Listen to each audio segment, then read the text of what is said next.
ಇವತ್ತು ಪನ್ನೀರ್ ಬುರ್ಜಿ ಮಾಡೋಣ. ರೊಟ್ಟಿ, ದೋಸೆ, ಚಪಾತಿ ಎಲ್ಲದಕ್ಕೂ ಆಗುತ್ತೆ. ಬೇಕಿದ್ರೆ ಬಿಸಿ ಬಿಸಿ ಅನ್ನಕ್ಕೂ ಚೆನ್ನಾಗಿರುತ್ತೆ. ಆ ಥರ ಮಾಡೋಣ. ಬೇಗ ಆಗುತ್ತೆ, ಜಾಸ್ತಿ ಟೈಮ್ ತಗೊಳ್ಳಲ್ಲ. ಒಂದು 2 ಸ್ಪೂನಷ್ಟು ಎಣ್ಣೆ,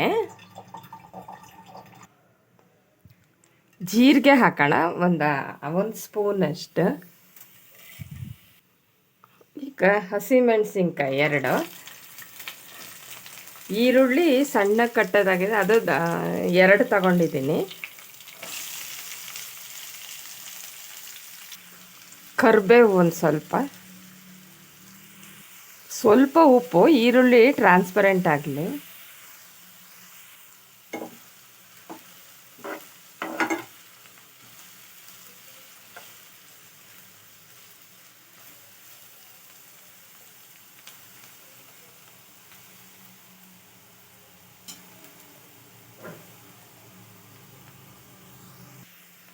ಎರಡು ಚಿಕ್ಕ ಟೊಮೆಟೊ ಹಾಕ್ತಾಯಿದ್ದೀನಿ.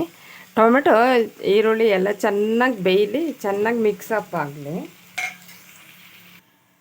ಲಿಡ್ ಕ್ಲೋಸ್ ಮಾಡಿ ಒಂದು 2 ಮಿನಿಟ್ಸ್ ಬೇಯಲಿ ಟೊಮೆಟೊ ಎಲ್ಲ.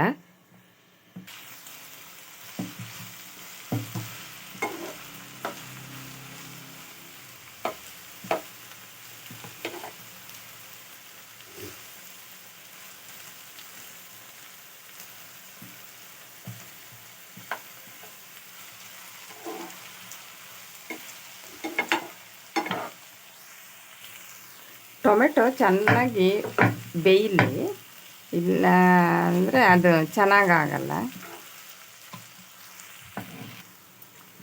ಈಗ ಅರ್ಧ ಸ್ಪೂನಷ್ಟು ಅರಿಶಿನ, 1 ಸ್ಪೂನಷ್ಟು ಅಚ್ಚ ಖಾರದ ಪುಡಿ,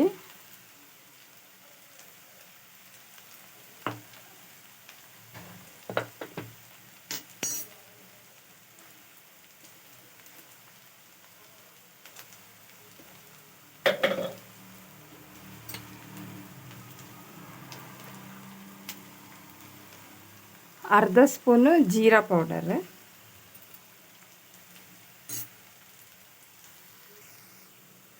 1/4 ಸ್ಪೂನಷ್ಟು ತುರಿದಿರೋ ಶುಂಠಿ, ಸ್ವಲ್ಪ ಗರಂ ಮಸಾಲ. ಈಗ ಪನ್ನೀರ್ ಹಾಕೋಣ. ತುರಿದ್ರೂ ಆಗುತ್ತೆ, ನಾನು ತುರಿದಿಲ್ಲ, ಚಿಕ್ಕದಾಗಿ ಕಟ್ ಮಾಡಿದ್ದೀನಿ.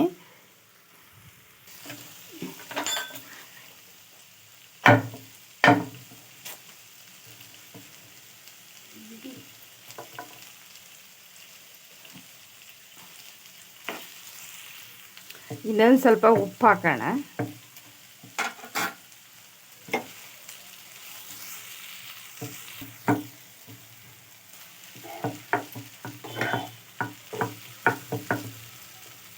ಚೆನ್ನಾಗಿ ಮಿಕ್ಸ್ ಆಗಲಿ, ಯಾಕೆಂದರೆ ಪನ್ನೀರಲ್ಲಿ ಸಪ್ಪೆ ಇರುತ್ತಲ್ಲ ಪನ್ನೀರು, ಅದಕ್ಕೆ ಚೆನ್ನಾಗಿ ಉಪ್ಪೆಲ್ಲ ಕಡೆ ಹಿಡಿಬೇಕು.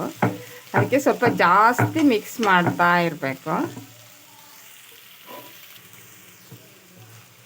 ಸಾಕು. ಈಗ ಸ್ವಲ್ಪ ಕೊತ್ತಂಬರಿ ಸೊಪ್ಪು ಹಾಕೋಣ.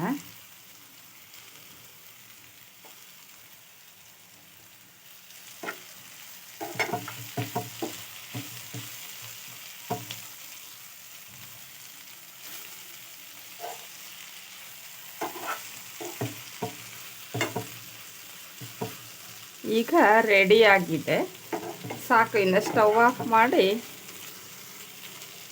ಸರ್ವ್ ಮಾಡೋದು ಅಷ್ಟೇ. ಸ್ಟವ್ ಆಫ್ ಮಾಡಿದ ಮೇಲೆ ಅರ್ಧ ಸ್ಪೂನಷ್ಟು ನಿಂಬೆ ರಸ ಹಾಕಿ ಒಂದು ಸಲ ಮಿಕ್ಸ್ ಮಾಡಿದರೆ ಸಾಕು. ತುಂಬ ಚಪಾತಿ, ದೋಸೆಗಂತೂ ತುಂಬ ಚೆನ್ನಾಗಿರುತ್ತೆ, ನೀರು ದೋಸೆಗೇ ಚೆನ್ನಾಗಿರುತ್ತೆ. ಹಾಗೆಯೇ ಇಷ್ಟೊತ್ತು ವಿಡಿಯೋ ನೋಡಿದ್ದಕ್ಕೆ ನಿಮಗೆಲ್ಲ ಧನ್ಯವಾದಗಳು. Thank you. ಜಾಸ್ತಿ ಲೈಕ್ ಮಾಡಿ, ಶೇರ್ ಮಾಡಿ. Thank you.